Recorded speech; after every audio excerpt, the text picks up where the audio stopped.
बिस्मिल्लाहिर्रहमानिर्रहीम। अस्सलाम वालेकुम। मैं हूँ शुमाइला हमदानी। आज जो हमारा टॉपिक है वो है कॉन्फ्लिक्ट लॉ। तो कॉन्फ्लिक्ट लॉ जैसे हम प्राइवेट इंटरनेशनल लॉ भी बोलते हैं। उससे पहले मेरी आपसे रिक्वेस्ट है कि चैनल को सब्सक्राइब करें, शेयर करें, लाइक करें और बेल लाइक को दबाना ना भूलें और वीडियो ज़रूर इन तक देखें। तो उससे पहले मैं आपसे आउटलाइन शेयर करती हूँ अपने लेक्चर की, जो है आज का टॉपिक कॉन्फ्लिक्ट लॉ। और फर्स्ट उसकी जो हेडिंग है, हमारे फर्स्ट जो आउटलाइन की हेडिंग है वो है introduction of the international law. फिर कॉन्फ्लिक्ट लॉ क्या है उसके इंट्रोडक्शन होगा। उसके बाद एप्लीकेबिलिटी ऑफ कॉन्फ्लिक्ट लॉ होगा। उसके बाद डिफरेंशिएट बिटवीन पब्लिक और प्राइवेट लॉ, और फिर इसकी सोर्सेज, फिर common principle of private international law और कनेक्टिंग फैक्टर्स और जुरिस्डिक्शन, एप्लीकेबल लॉ रिकॉग्नाइज और डॉक्ट्राइन ऑफ रेन्यू।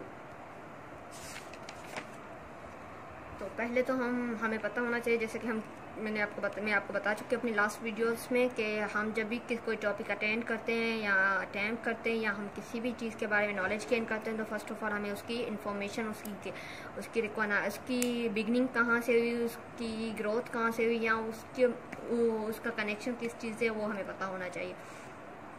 तो पहले तो इंटरनेशनल लॉ जो है वो होता है रिलेशनशिप बिटवीन टू स्टेट्स जो होते हैं। इंटरनेशनल लॉ वहाँ अप्लीकेबल होता है जहाँ पे जिसे हम पब्लिक इंटरनेशनल लॉ भी बोल सकते हैं।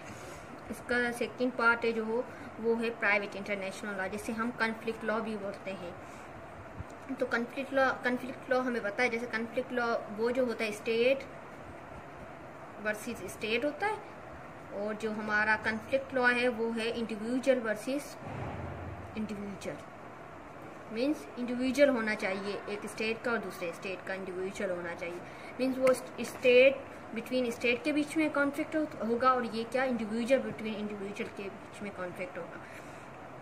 तो जो कॉन्फ्लिक्ट लॉ है उसका दूसरा नाम प्राइवेट इंटरनेशनल लॉ भी है, मगर इसके टू मेन एलिमेंट्स हैं कॉन्फ्लिक्ट लॉ के। फर्स्ट है फॉरेन एलिमेंट, ज़रूरी होना चाहिए। फॉरेन मीन्स कि ऐसे नहीं कि हमारे पाकिस्तान का, फॉर एग्जांपल ए पाकिस्तान का है और ए पाकिस्तान के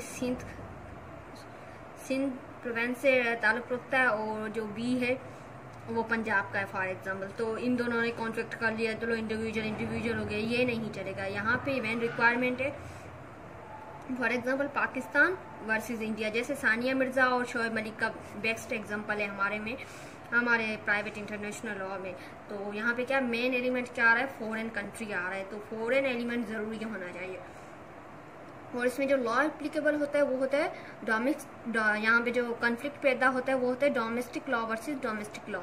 तो जैसे कि अब यहाँ पे हमारे माइंड में क्रिएशन होगी कि domestic law versus domestic law कैसे है, यहाँ कैसे कॉन्फ्लिक्ट पैदा होगा। तो इसका मतलब है कि जब दो इंडिविजुअल आपस में कोई कॉन्फ्लिक्ट करते हैं, वो डिफरेंट स्टेट से होते हैं, तो उन दोनों लोगों के जो डिफरेंट स्टेट्स का जो डोमेस्टिक लॉ होता है, अब उनमें कॉन्फ्लिक्ट पैदा होता है। पाकिस्तान का लॉ बोलता है कि ना ये ऐसा करना चाहिए, इंडिया का लॉ बोलता है कि ऐसा करना चाहिए। जैसे कि सानिया मिर्ज़ा और शोएब मलिक की जो एग्जांपल मैंने दी, उसमें जैसे पाकिस्तान का लॉ बोलता है आफ्टर डिवोर्स जो होता है वाइफ को इनहेरिटेंस का राइट मिलेगा। फॉर एग्जांपल यहाँ पे इनहेरिटेंस का उसका प्रॉपर्टी में से राइट मिलता है, जैसे आफ्टर डेथ हो गया, डिवोर्स हो गया फॉर एग्जांपल। मगर इंडिया का लॉ बोलता है कि यहाँ नहीं मिलेगा। तो इस सिचुएशन में जो होगा कॉन्फ्लिक्ट पैदा होगा कि मिलना चाहिए कि नहीं मिलना चाहिए। फॉर एग्जांपल अगर वहाँ पे बोलते हैं कि मिलना चाहिए आफ्टर डिवोर्स, और पाकिस्तान का लॉ बोलता है कि आफ्टर डिवोर्स प्रॉपर्टी में राइट नहीं होता वाइफ का, तो इंडिया का लॉ और पाकिस्तान के लॉ के बीच में अब कॉन्फ्लिक्ट पैदा हो गया। अब जिस लॉ पे वो दोनों पार्टीज ऑब्जे करेंगी, तो वही जो सिचुएशन होगी वो एप्लीकेबल होगी, कि चॉइस ऑफ लॉ फिर रखते हैं, वो आगे चल के हम पढ़ेंगे।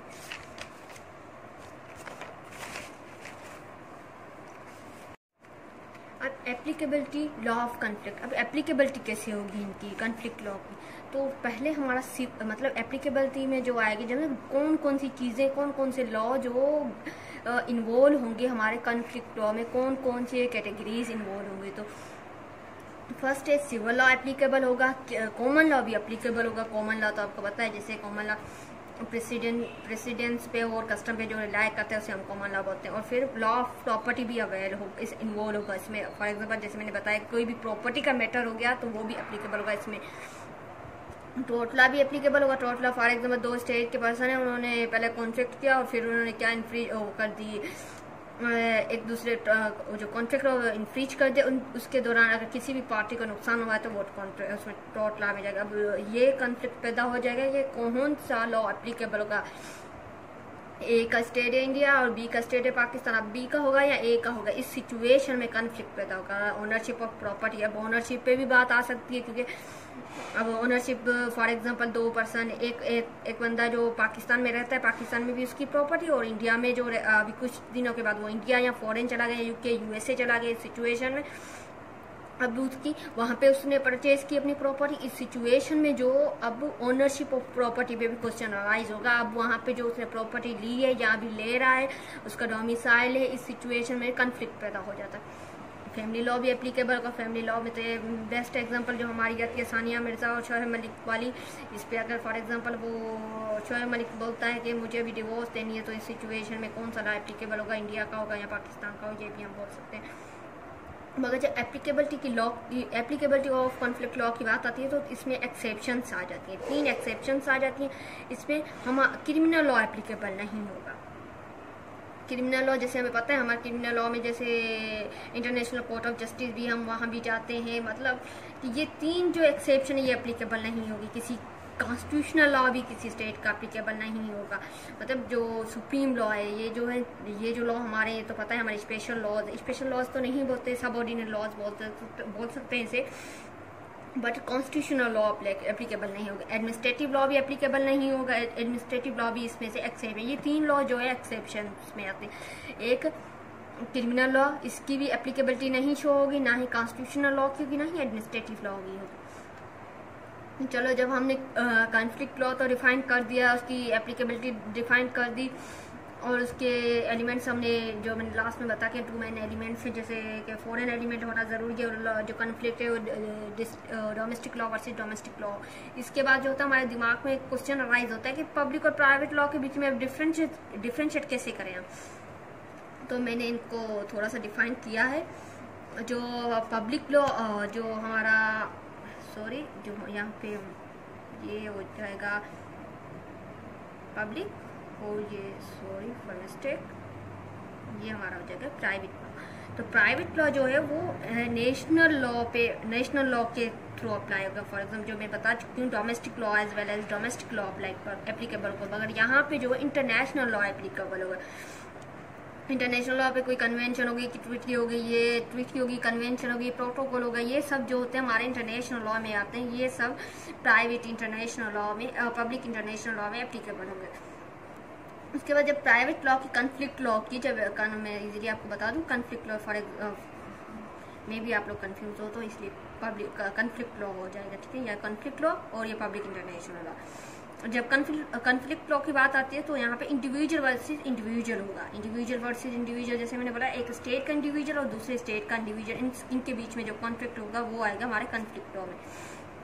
और उसके बाद जो हमारा पब्लिक इंटरनेशनल लॉ है, पब्लिक इंटरनेशनल लॉ में जो है वो हमारा स्टेट वर्सेस स्टेट आएगा। फॉर एग्जांपल इंडिया है या यूके है, चलो यूके वर्सेस पाकिस्तान, इन्होंने क्या किया, एक ट्रीटी कर ली, ट्रीटी की, कन्वेंशन की, प्रोटोकॉल की, वो क्या हुआ, स्टेट वर्सेस स्टेट हो गया। उसके बाद जब कॉन्फ्लिक्ट लॉ की बात आती है, जब यहाँ पे डिस्प्यूट अराइज होगा तो हमने पहले ही डिसाइड किया होगा, तो पहले हम ए का जो स्टेट है उसके पास उसका जो डोमेस्टिक लॉ एप्लीकेबल होगा। फिर हम अगर उस पर भी हम रिलाई नहीं करते तो पार्टीज क्या करेंगे, हम बोलेंगे हम फिर वो म्यूचुअल कंसेंट के साथ जो बी का स्टेट होगा उसका जो डोमेस्टिक लॉ होगा उस डिसीजन के मुताबिक चलेंगे। वो उनकी ऑलरेडी म्यूचुअल कंसेंट, वो उनके एग्रीमेंट में ऑलरेडी डिसाइड होता है कि एग्रीमेंट जब बनाते हैं प्राइवेट कॉन्फ्लिक्ट लॉ में, उसमें ऑलरेडी जुरिस्डिक्शन भी बता देते हैं अपनी कि हम ये वाली जुरिस्डिक्शन अप्लाई करेंगे, और उसमें जुरिस्डिक्शन भी एप्लीकेबल, चॉइस ऑफ लॉ भी रखते हैं। चॉइस ऑफ लॉ जिसे हम जुरिस्डिक्शन बोल सकते हैं, चॉइस ऑफ लॉ, ये 2 मेन एलिमेंट्स हैं हमारे प्राइवेट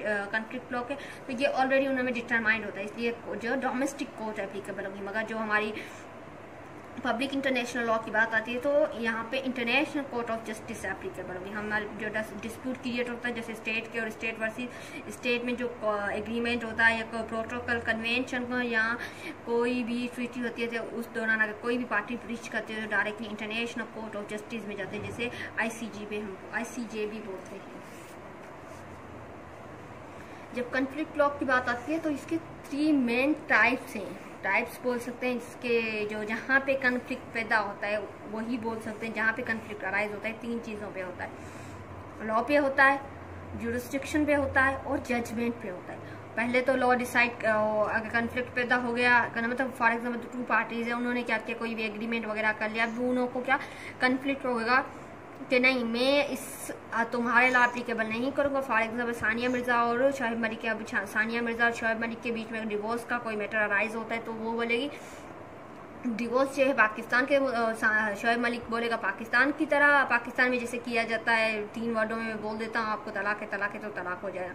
मगर सानिया मिर्ज़ा बोलती है हमारे जो इंडिया का जो कानून है वो अलग है, इसमें ऐसे नहीं होगा, इसमें पहले आप मुझे प्रॉपर्टी देंगे। फॉर एग्जांपल बोल रही हूँ आप समझ जाए, तो पहले आप मुझे प्रॉपर्टी देंगे, 1/3 प्रॉपर्टी का देंगे, उसके बाद आप मुझे तलाक दे सकते हैं। तो इस सिचुएशन में क्या कन्फ्लिक्ट पैदा हो जाएगा लॉज के बीच में। उसके बाद जुरिस्डिक्शन की बात आती है तो फॉर एग्जांपल जुरिस्डिक्शन में आ जाएगा यही सेम प्रोसीजर, वहाँ पे लॉ, यहाँ पे जुरिस्डिक्शन। तो बोलेंगे पहले हम पाकिस्तान जाते हैं या बोलेंगे हम इंडिया का लॉ एप्लीकेबल करेंगे। इस सिचुएशन में भी क्या जुरिस्डिक्शन में भी जो कन्फ्लिक्ट पैदा हो सकता है। उसके बाद जजमेंट पे, जैसे मैं लास्ट बता चुकी हूँ लास्ट टॉपिक्स में कि जुरिस्डिक्शन पे उस जजमेंट पे कैसे आएगा। एक पार्टी बोलेगी कि ना मुझे तुम्हारी जजमेंट पे मैं रिलाई नहीं करती, मैं अपने स्टेट की जो जजमेंट होगी उस पर रिलाई करूँगी। इस सिचुएशन में क्या उनकी जजमेंट पे ही कन्फ्लिक्ट पैदा हो जाएगा। तो ये 3 मेन जो टॉपिक हैं जिनके वजह से कॉन्फ्लिक्ट पैदा होता है। और उसके बाद sources of private international law, private जैसे मैं यहाँ पे मेंशन कर दूँ जैसे आप लोग कंफ्यूज ना हो। कन्फ्लिक्ट लॉ की जो सोर्सेज है, जैसे हमारे इंटरनेशनल लॉ की भी सोर्सेज है, ट्रीटी कस्टम और जो opinion of the treaty custom और जो जजमेंट्स वगैरह होती हैं जो उनकी जुरिस्ट की वो जो होती हैं और कुछ और भी हैं आई थिंक जो अभी मेरे माइंड में नहीं आ रही, वो सारी सोर्सेज हैं। इसी तरह से हमारे जो प्राइवेट इंटरनेशनल लॉ की भी कुछ सोर्सेज हैं। इंटरनेशनल ट्रीटीज जो है ये भी एक सोर्स है किसकी, source of the private international law. उसके बाद नेशनल लॉ भी ये भी सोर्स है। जैसे मैंने बोला कि हम पहले तो क्या देखेंगे कि ना उस स्टेट में लॉ एप्लीकेबल हो रहा है, उस स्टेट में लॉ एप्लीकेबल हो, कन्फ्लिक्ट पैदा हुआ तो उसी स्टेट में जाएंगे तो हम कुछ ना कुछ देंगे कि ना इंटरनेशनल ट्रीटी हो चुकी है। ये ज़रूरी नहीं शादी का मैटर हो, जैसे मैंने वो बोला है प्रॉपर्टी का भी हो सकता है और लास्ट में बता चुके हैं सिविल भी हो सकता है, ट्रॉट भी हो सकता है। इस सिचुएशन में ट्रीटी तो होगी ना, इंटरनेशनल ट्रीटीज बनी होंगी तो वो भी इसकी एक सोर्स है। और नेशनल लॉ भी इसकी एक सोर्स है, प्राइवेट इंटरनेशनल लॉ की, कन्फ्लिक्ट लॉ की। जो नेशनल लॉ है ये भी एक सोर्स है इसकी। फॉर एग्जाम्पल पहले हम अपने स्टेट में जाएंगे, फिर इस पर हम रिलाई नहीं करते, हम सेकेंड स्टेट में जाएंगे। कस्टम है तो हर लॉ में एप्लीकेबल होता है, आप लोगों को पता है। जैसे कि कस्टम जो है वो मेन सोर्स भी, जैसे इंटरनेशनल लॉ की कस्टम जो है फर्स्ट सोर्स डिक्लेयर किया गया कि फर्स्ट सोर्स है इसकी कस्टम जो ट्रीटी कस्टम जो है वो कैसे ये आया है, कहाँ से आया है, किस तरीके से यह लॉ बना है। इस सिचुएशन में जो हमारा कस्टम है ये भी एप्लीकेबल होगा, ये भी एक सोर्स कहलाएगा। आज domestic law pass by parliament, और जो भी डोमेस्टिक लॉ पार्लियामेंट में से पास किए गए हैं जिस स्टेट के, वो भी यहाँ पे सोर्स में काउंट होंगे।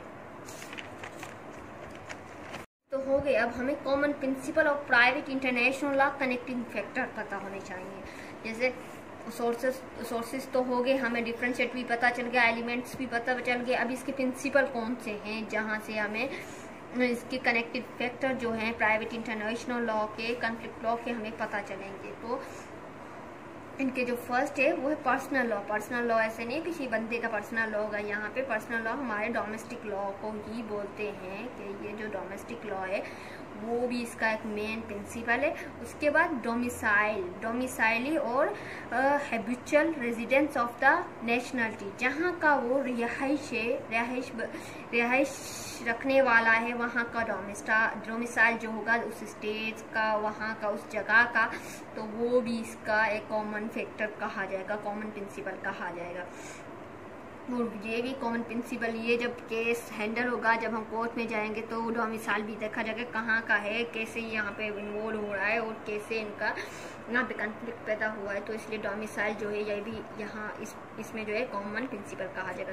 जो थर्ड है इसका principle of celebration of contract और मैरिज, जो जहाँ पे इन्होंने कॉन्ट्रैक्ट किया और जहाँ पे इनकी celebration of contract of marriage भी बोल सकते हैं, कोई और कॉन्ट्रैक्ट भी बोल सकते हैं। यहाँ मैंने कॉन्ट्रैक्ट और मैरिज अलग अलग करके लिखा है, मतलब जो मैरिज का कॉन्ट्रैक्ट अलग या कोई और कॉन्ट्रैक्ट अलग हो सकता है, ठीक है ना। जैसे मैरिज भी बोलते हैं सिविल कॉन्ट्रैक्ट है मगर सोशल कॉन्ट्रैक्ट है, पर इसी तरीके से मैंने दो अलग कर दिए कि और कोई भी कॉन्ट्रैक्ट हो जहाँ पे वो उनकी सेलिब्रेशन होगी, जहाँ पे उनकी कॉन्ट्रैक्ट में फॉर एग्जाम्पल मैरिज जहाँ पे हुई है वो देखी जाएगी। फॉर एग्जाम्पल शोएब मलिक और सानिया मिर्जा की मैरिज जी जो प्लेस ऑफ सेलिब्रेशन कौन सी थी, फॉर एग्जाम्पल जहाँ पे इन्होंने समटाइम क्या होता है निकाह तो सिंपल तरीके से हो जाता है, मगर जहाँ पे जैसे वलीमा होता है तो वलीमा जो जहाँ पे सेलिब्रेशन ऑफ मैरिज रखी गई है तो वो भी काउंट होगा जब कॉन्फ्लिक्ट ऑफ लॉ जब एप्लीकेबल होता है, यहाँ कॉन्फ्लिक्ट आएगा जब कॉन्ट्रैक्ट के बीच में, तो ये भी देखा जाएगा। उसके बाद जो फोर्थ है इसका place of performance of contract. अब कॉन्ट्रैक्ट परफॉर्म कहाँ पे हुआ है, यहाँ पे हम सेलिब्रेशन देखिए, यहाँ पे परफॉर्मेंस ऑफ कॉन्ट्रैक्ट कहाँ पे हुई है, कॉन्ट्रैक्ट हुआ परफॉर्म कहाँ पे हुआ। फॉर एग्जाम्पल परफॉर्मेंस में यही होता है एग्री हो जाए और उसके बाद जो कॉन्ट्रैक्ट है परफॉर्म हो रहा है। यहाँ पे तो उनके सेलिब्रेशन की बात की, फॉर एग्जाम्पल हमने वलीमे की एग्जाम्पल दे दी, मगर यहाँ पे एक्चुअली कॉन्ट्रैक्ट हुआ कहाँ था, निकाह कहाँ पे परफॉर्म हुआ था, तो वो आएगा हमारा परफॉर्मेंस ऑफ कॉन्ट्रैक्ट में। उसके बाद प्रॉपर्टी सिचुएटेड कहाँ पे है, फॉर एग्जांपल अभी मैंने वहाँ की बात तो कर दी कि मैरिज के मैटर्स में तो ये आएगा, मगर जो यहाँ पे मैंने कॉन्ट्रैक्ट की बात की, ये कॉन्ट्रैक्ट प्रॉपर्टी के मुताबिक है, तो वहाँ उसकी जो प्रॉपर्टी सिचुएटेड कहाँ पे ये भी देखा जाएगा कॉन्फ्लिक्ट में। फॉर एग्जांपल इंडिया और चलो इंडिया और पाकिस्तान नहीं देती एग्जांपल, यूएसए और यूके के बीच में है क्या कॉन्फ्लिक्ट है। अब प्रॉपर्टी अब जो कोर्ट होगी ये देखेगी पहले प्रॉपर्टी सिचुएटेड कहाँ पे। फॉर एग्जाम्पल प्रॉपर्टी सिचुएटेड है हमारी यूके में और हम सूट फाइल कर रहे हैं, और जो क्लेम है हमारा कॉन्फ्लिक्ट लॉ का वो हम जो हमारा कॉन्फ्लिक्ट हुआ था वो हम जा रहे हैं यूएसए में, तो पहले ही कोर्ट जो होगी वो सेंड बैक कर देगी, बोलेगी जो जाओ आप यूके में पहले डिसीजन लो, यूके वाले क्या बोलते हैं, उसके बाद आप जैसे जो आगे मैं बताऊंगी डॉक्ट्रिन ऑफ रेनोवे है वो अप्लीकेबल होगी। उसके बाद जो है प्लेस वेयर इज जो प्लेस है, जब प्लेस ऑफ कोर्स कौन सी है, जैसे ये यहाँ की बात है, यहाँ पे तो हमारी बताएगी प्रॉपर्टी, उसके बाद ये तीनों कनेक्टेड फैक्टर है, पहले कॉन्ट्रैक्ट फिर प्रॉपर्टी का सिचुएशन, अब कौन सी कोर्ट में हम जा रहे हैं, हमारी प्रॉपर्टी कहाँ पे, जब हमारी डायरेक्शन हमारी जुरिस्डिक्शन जो है वो कौन सी कोर्ट की, अब हम प्लेस ऑफ कोर्ट भी यहाँ पे पहले देख के फिर ही जाएंगे, फिर हमारे कॉन्ट्रैक्ट, ये भी मेन हमारे जो कॉन्फ्लिक्ट की रिक्वायरमेंट है। उसके बाद जो हमारी jurisdiction applicable law and recognisation, जो जुरिस्डिक्शन है वो एप्लीकेबल किस किस दौरान और किस किस वे से होगी, तो इसको मैंने 3 कैटेगरीज में डिफाइन किया है, action in personam, action in rem, action quasi in rem.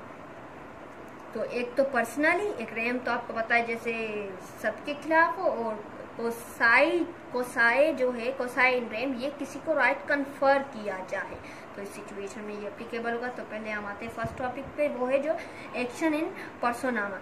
Action in पर्सोनामा जो होगा defended refer for the pay और डैमेजेस, जहाँ पे डिफेंडेड रेफर कर रहा है अपना, मतलब फॉर एग्जाम्पल डिफेंडेड जो है यूएसए में रह रहा है और यूके में हम नहीं कर सकते, क्योंकि जहाँ पे वो बंदा रह रहा होगा वहाँ पे हम जाके सूट फाइल करेंगे, या जहाँ पे हमारा कॉन्फ्लिक्ट हुआ है, यहाँ पे जहाँ पे हमने अपनी जो चॉइस ऑफ लॉ रखा है वहाँ पे हम पहले सूट फाइल करेंगे तो पहले डिफेंडेंट रेफर कर रहा हो वहाँ पे। तो इसको भी, इसकी भी 3 कैटेगरीज है जो मैंने आपके लिए इजी करके अलग अलग करके लिख ली है।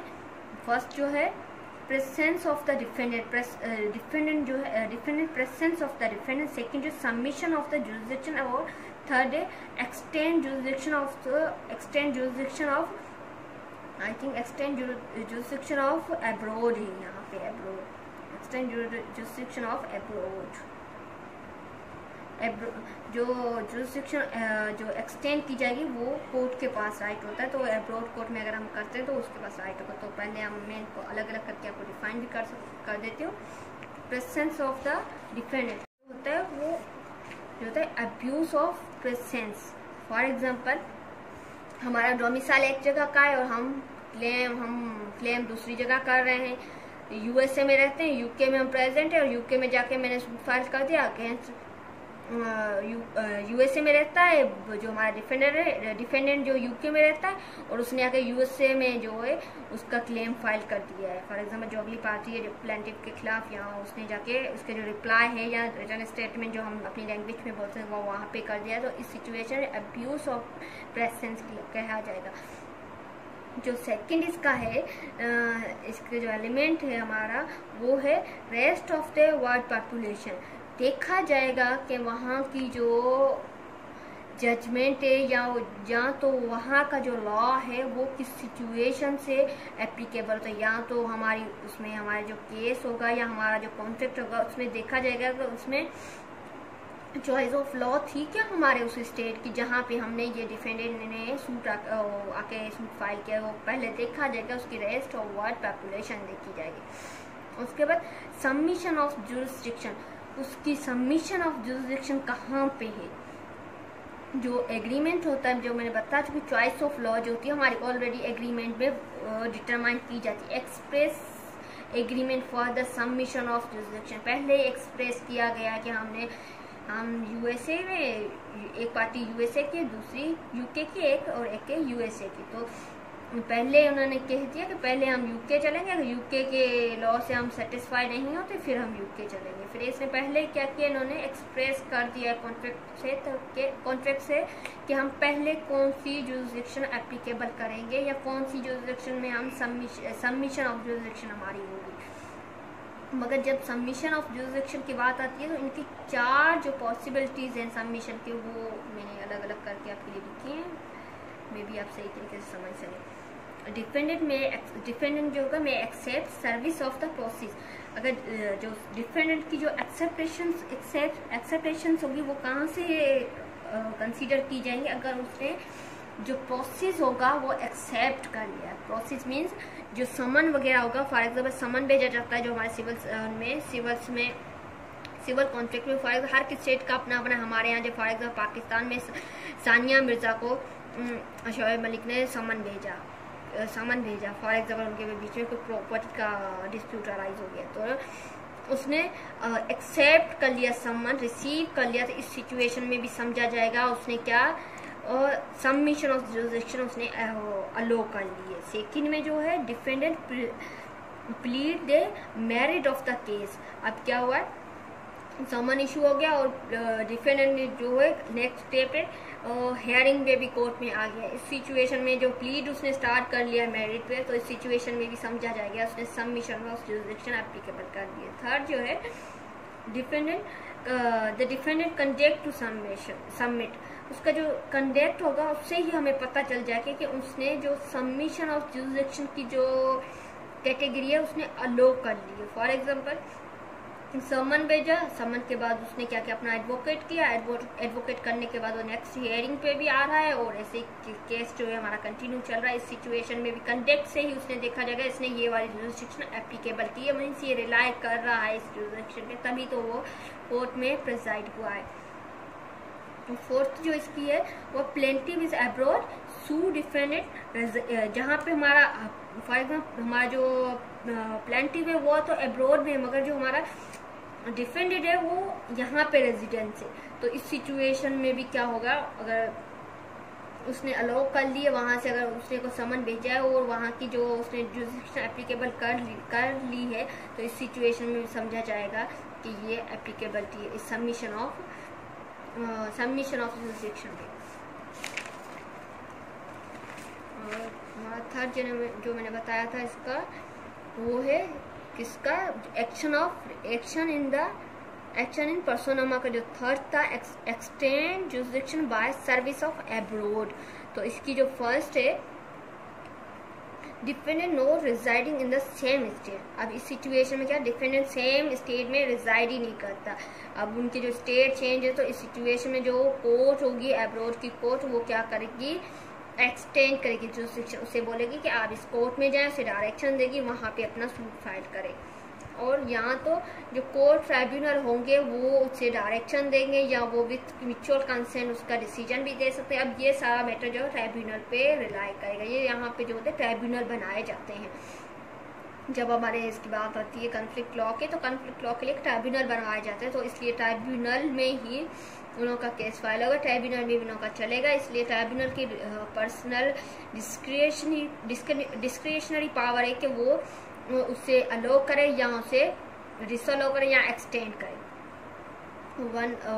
थर्ड इसकी है, इसका जो प्रिमा फेशिया होगी केस की, prima facie of case against the defend. अगर इस सिचुएशन में जो प्रिमा फेशिया है वो ही अगेंस्ट है, इस सिचुएशन में भी एक्सटेंड कर सकता है, एक्सटेंड करके अलो करे या डिसअलो करे। वो हमारे फोर्थ पॉइंट में है, court has full power to allow और डिसअलो सर्विस ऑफ एब्रोड। अब ये कोर्ट के पास जुरिस्डिक्शन है, या तो उनको अलो करे, उनको आगे भेजे, या आगे भेजे ही ना, वहीं पे डिसीजन देके अगेंस्ट में डिसीजन देके उसको खत्म कर दे। ये सारा हमारे कोर्ट के पास पावर है। Action in rem, action rem में जो आता है यहाँ पे यहाँ पे जो एक्शन रेम में जो एक चीज आती है वो है action against the ship.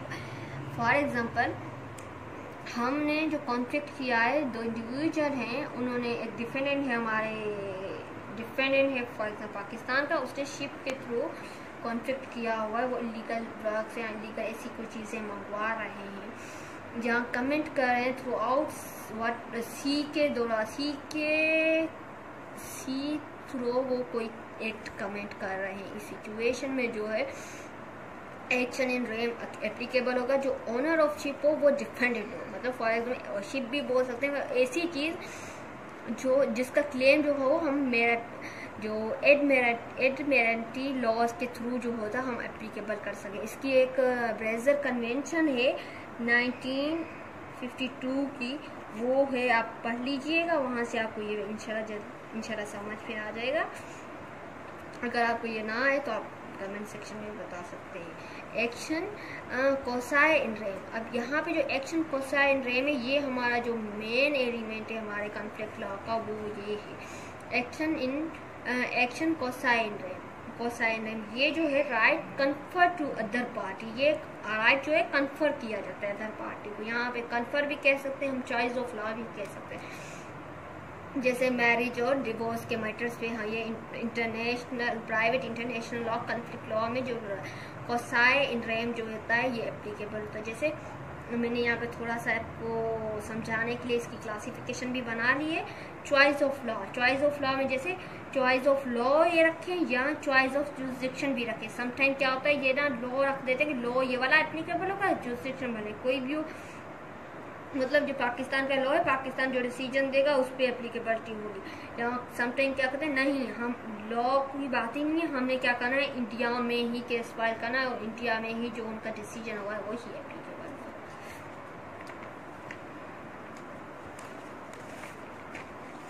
Doctrine of renew जो है सिंपली, मतलब इसे हम सिंपली तरीके से ये समझ सकते हैं, ये जो होता है रिमांड ऑफ केस बोल सकते हैं, इसे हम टू सेंड बैक भी बोल सकते हैं। ये प्रॉब्लम तब अराइज होती है जब जो कॉमन फैक्टर्स की बात आ रही थी उस सिचुएशन में, जब उनके पास डोमिसाइल ना हो या उनकी जो जुरिस्डिक्शन हो वो वहाँ पे एप्लीकेबल ना हो या डिपेंडेंट वहाँ पे रिजाइडिंग ना हो, वो सारी चीज़ें जो पीछे मैंने बताई है, अगर वो एप्लीकेबल होंगी जिस सिचुएशन में वो कहीं पे राइज हो रहा डिफेंडेंट ना हो, उनके पास डोमिसाइल किसी और स्टेट का और वो कहीं और क्लेम करें, उनका एक्शन कोई और है और ना उनकी जुरिडिक्शन कोई और है, या वो रिलाई नहीं कर रहे, या इस सिचुएशन में जो उनके अब्रॉड सर्विस हो, इस सिचुएशन में ये डॉक्ट्रिन ऑफ रेन्यूएबल अप्लाई होगी और टू सेंड बैक करेगी। जाएं आप इस स्टेट में, यूके के स्टेट में जाएं, यहाँ पे आपकी जुरिडिक्शन है, यहाँ पे आप केस फाइल करें और यहाँ पे जो इनका जो वो का डिसीजन होगा वही आप पे फिट जाएगा, क्योंकि आपकी जुरिडिक्शन ही वो है। इस सिचुएशन में डॉक्ट्रिन ऑफ रेन्यूएबल अप्लाई होगी। Thank you for watching this video. तो मेरी रिक्वेस्ट है कि आप हमारा चैनल ज़रूर सब्सक्राइब करें और लाइक करें, शेयर करें और बेल आइकन दबाना ना भूलें। और अगर आप चाहते हैं कि मैं किसी टॉपिक पे वीडियो बनाऊं तो आप कमेंट सेक्शन में ज़रूर बताएं। Thank you so much.